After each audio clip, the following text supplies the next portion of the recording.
¿Cómo están, estimados estudiantes? Vamos a continuar del avance de materia que estamos llevando a cabo. En la última clase habíamos visto lo que es la definición de trabajo, características de trabajo. Habíamos visto la definición de calor, ¿no ve? Algunas características sobre el calor, hemos visto con cambio de fase, sin cambio de fase. Y habíamos terminado enunciando la ley cero de la termodinámica. Y secuencialmente es lógico porque cuando hablábamos de la definición de lo que es energía, decíamos que es algo que se convierte el trabajo, es algo que se convierte el calor. ¿Ya? Entonces tiene que existir algo que relacione el trabajo y el calor. ¿De acuerdo? Y lo interesante es que cuando esas dos funciones termodinámicas aparecen, existe un cambio energético interno de la sustancia. ¿De acuerdo? Ese cambio energético interno de la sustancia fue investigada en el experimento del equivalente mecánico de calor por Joule. ¿De acuerdo? El cual determina que existe una proporcionalidad directa entre el calor y el trabajo a través de su experimento, al experimento de Joule. ¿No? El experimento de Joule o del equivalente mecánico de calor, que ustedes perfectamente lo conocen porque ya lo hicieron en física, ¿de acuerdo? Y también en química, ¿de acuerdo? En esencia, ¿qué nos dice el experimento de Joule? ¿No? En esencia nos dice que la energía no se destruye, se transforma, y nos indica que la energía, que el trabajo necesario, ¿no ve? El trabajo necesario que se está produciendo, ese trabajo está ocasionando que la temperatura acá cambie. Y nos dice, bueno, que 1 gramo de agua eleva su temperatura de 4,5 a 15,5. O sea, la definición de lo que es una caloría. ¿De acuerdo? A este experimento ya habíamos dicho, se lo conoce como, o este valor, como el equivalente mecánico de calor. Es decir, una caloría es 4,18 joules. Yo les comentaba que en esencia el experimento de Joule básicamente nos indica que la energía es constante, ¿de acuerdo? O se puede transformar, pero es constante, no puede perderse. Por lo tanto, si es que existiese un cambio en la energía de la sustancia, ¿de acuerdo?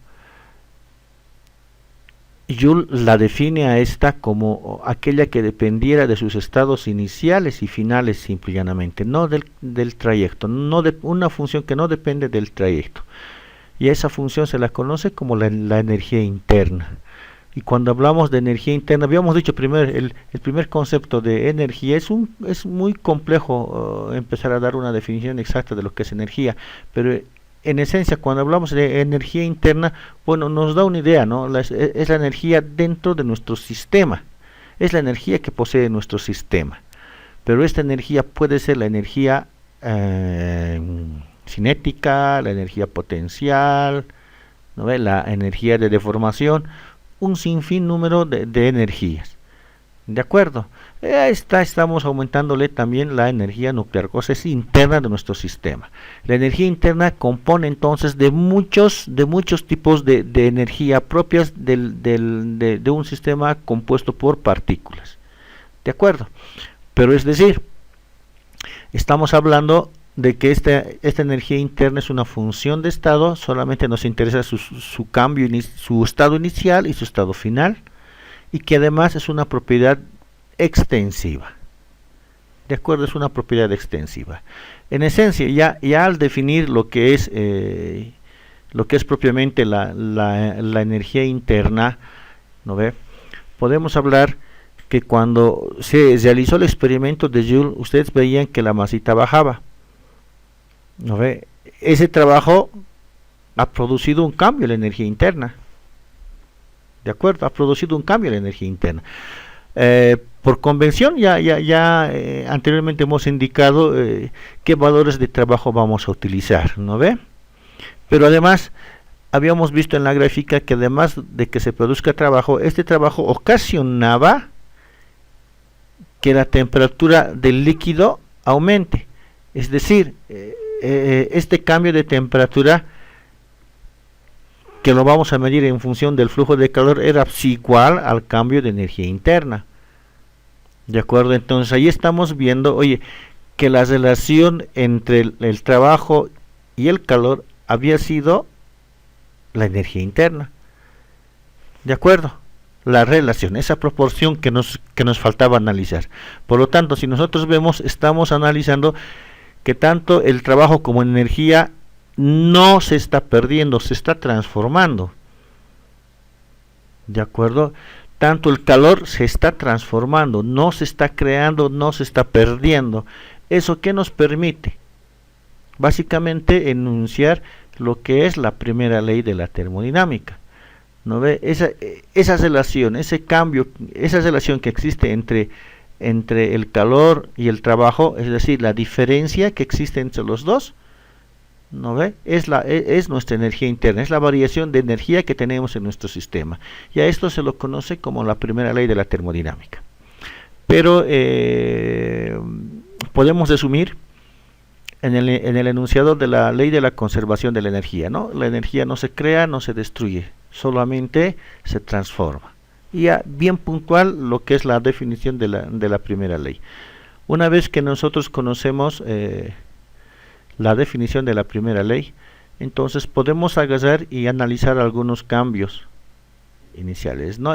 Estamos definiendo dos cosas. Primero, que la energía interna es una función de estado, o sea, no nos interesa el camino recorrido, nos interesa solamente los estados iniciales y finales, ¿de acuerdo? En cambio, el calor y el trabajo son funciones de línea, es decir, dependen del recorrido, no son funciones de estado, y claramente está diferenciado esto como una derivada total y aquí una derivada parcial, como diferencia entre funciones de estado y funciones de línea. ¿De acuerdo? Ahora, aquí estamos analizando, si quieren ustedes, va de 1 a 2 y va de 2 a 1. Estamos analizando un ciclo, ¿no? Bueno, continuando, podemos analizar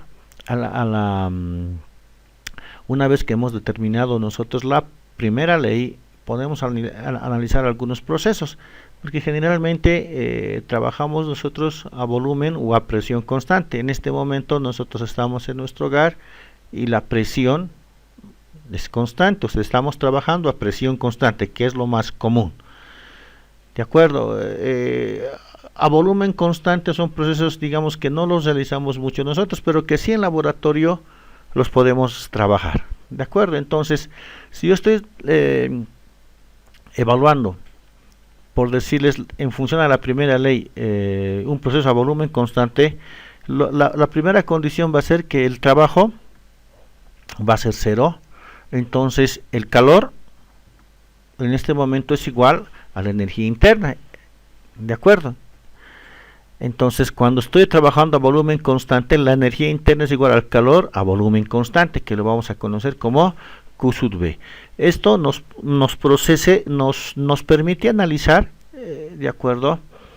Oye, ¿cómo puedo hallar el delta U? ¿Cómo puedo hallar el calor?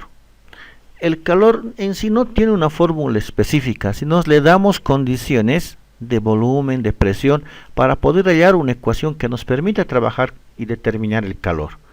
De acuerdo, eso también ya hemos visto en clases y eso es algo bien conceptual. Por lo tanto, me está diciendo que el delta U es igual al Q sub V. Entonces, ¿qué ecuación debo utilizar para hallar el calor a volumen constante? Bueno, esto también lo hemos hecho en clases. Sabemos que la energía interna es función de la temperatura y del volumen, cosa que vamos a definir una nueva variable, ¿no ve? Que la variación de energía interna respecto a la temperatura mantenido a volumen constante, eso va a ser nuestro CB, nuestra capacidad calorífica a volumen constante. Por lo tanto, mi energía interna y mi Q sub V, yo lo puedo determinar ya como un CB por mi diferencial de T. De acuerdo, este signo ya saben ustedes que significa por mol. En este caso aquí, ¿qué me faltaría porque habíamos indicado nosotros que la energía interna es una propiedad extensiva, oye, el calor también es una propiedad extensiva. Aquí me faltaría multiplicar por n, ¿de acuerdo? Aquí se me olvidó. Ya, si yo quiero hallar la variación de energía interna, esto va a ser n Cv diferencial de T, ¿de acuerdo? Y que sería equivalente a hallar mi Q sub V. Oye, entonces ya tengo cómo hallar el calor a volumen constante. Ya, de la misma manera puedo trabajar a presión constante. Y cuando yo trabajo a presión constante, defino una nueva función, que es la entalpía. Pero esta será función de estado o no será función de estado. A ver, analicemos un cacho esta función, determinando en función de qué es, o sea, en función de qué variables está, para identificar si también es una función de estado. Bueno, estoy trabajando a presión constante, entonces el trabajo simple y llanamente es presión por V2 menos V1. Y si trabajamos en función de la primera ley, aquí estoy poniendo como esa presión constante Q sub P, reordenando un poco, ¿no ve? Estoy hallando condiciones finales menos condiciones ideales de una suma de U más PV. U es una función de estado, presión es función de estado y el volumen también es una función de estado. Por lo tanto, esta definición de la variable va a ser la entalpía. Si estoy definiendo que la suma de estas dos es una función, que los integrantes de esta suma son funciones de estado, el resultado de esta suma también tiene que ser función de estado. Por lo tanto, la entalpía, ¿de acuerdo?, es una función de estado. ¿De acuerdo? Es una función de estado. Entonces, como ya hemos determinado la equivalencia de la entalpía, podemos hallar el calor. ¿No ve? El calor a presión constante. Ya, para ello estoy mostrando en este momento lo que es la definición. Creo que no es necesario que yo repita. De acuerdo, ustedes la pueden tener claramente. Lo que nos interesa a nosotros es evaluar, digamos, cómo puedo hallar el calor a presión constante. De acuerdo, eso también ya lo habíamos hecho en clases y habíamos indicado que la relación de dH sobre dt a presión constante es nuestro Cp. Y nuevamente, si tengo una raíz encima, es por la condición de un mol. Entonces mi Q sub V nuevamente va a ser Cp diferencial de T para un mol. ¿De acuerdo? Para n moles va a ser n Cp diferencial de T. Eso lo van a aumentar ustedes. ¿De acuerdo? Tanto la entalpía como el calor, ya saben ustedes, son propiedades extensivas. Ahora, recordando, ¿no ve? Yo le estoy asignando una ecuación para poder evaluar el calor. ¿De acuerdo? Para poder evaluar el calor. ¿Estamos? Va. Continuamos. Entonces, cuando nosotros analizamos las capacidades caloríficas, el Cv habíamos indicado que es la capacidad calorífica molar, porque estamos trabajando por mol, a volumen constante, y el Cp es la capacidad calorífica molar a presión constante. ¿De acuerdo? Ahora, este Cv puede ser función de la temperatura, el Cp también, o puede ser independiente de la temperatura. Es decir, cuando sea independiente de la temperatura, solamente va a tener el término constante. ¿De acuerdo? Ya habíamos aclarado en clases cómo podría hallar el término B, cómo podría hallar el término C, si es que me tuviesen como función de la temperatura. Eso por favor recuerden. ¿Ya? Ahora, tiene que existir, oye, aquí todo depende, ¿no ve? Del estado de agregación para conocer estos valores, ¿no? Si son gases, los valores entre el Cp y el Cv son diferentes. Si son líquidos, son aproximadamente iguales. ¿De acuerdo? Si son sólidos, el estado de agregación, el Cp y el Cv es sólido. ¿De acuerdo? En líquidos es prácticamente igual.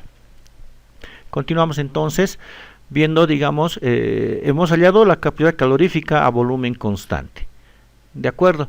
Esta capacidad calorífica nosotros podemos hallarla, ¿no ve? En el límite cuando la temperatura inicial tiende a la temperatura final. ¿No ve? Aquí tengo una variación de Q. Ustedes saben que esto es una propiedad, digo, es una función de línea, o sea, la integral de este diferencial de Q en derivada parcial va a ser simple y llanamente Q. ¿De acuerdo? Entonces aquí tendría una aproximación delta Q, que sería simple y llanamente Q, y aquí sería delta T. ¿Estamos?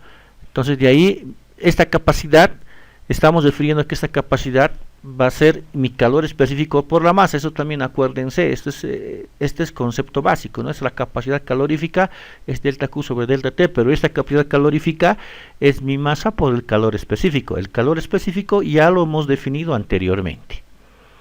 ¿De acuerdo? Ahora, cuando nosotros trabajamos con la capacidad calorífica hay que tener cuidado, ¿no ve? La capacidad calorífica hemos dicho que el calor sobre el delta T. Si es muy cierto, el flujo de energía puede ser la misma para dos sustancias distintas, los delta T van a ser diferentes. Por eso la capacidad calorífica acá nos está saliendo diferente. ¿De acuerdo? No se olviden, recalco que esta capacidad calorífica es la masa por el calor específico. Entonces va a depender de la cantidad de masa que yo tenga aquí. ¿De acuerdo? Listo. Creo que está claro hasta acá. Ahora, una vez que hemos definido lo que es la capacidad calorífica, yo les comentaba que para los gases es diferente, para los líquidos es prácticamente igual y para los sólidos es igual. En clases habíamos visto la relación entre Cp y Cv para gases, ¿de acuerdo? Y habíamos llegado a la conclusión de que el Cp menos Cv es igual a R, ¿de acuerdo? Estamos de acuerdo, ¿no ve? Ahora, bueno, hemos llegado a esta conclusión porque si yo aplico aplico propiedades, esta multiplicación va a ser derivada de U respecto de B por derivada de B respecto de T.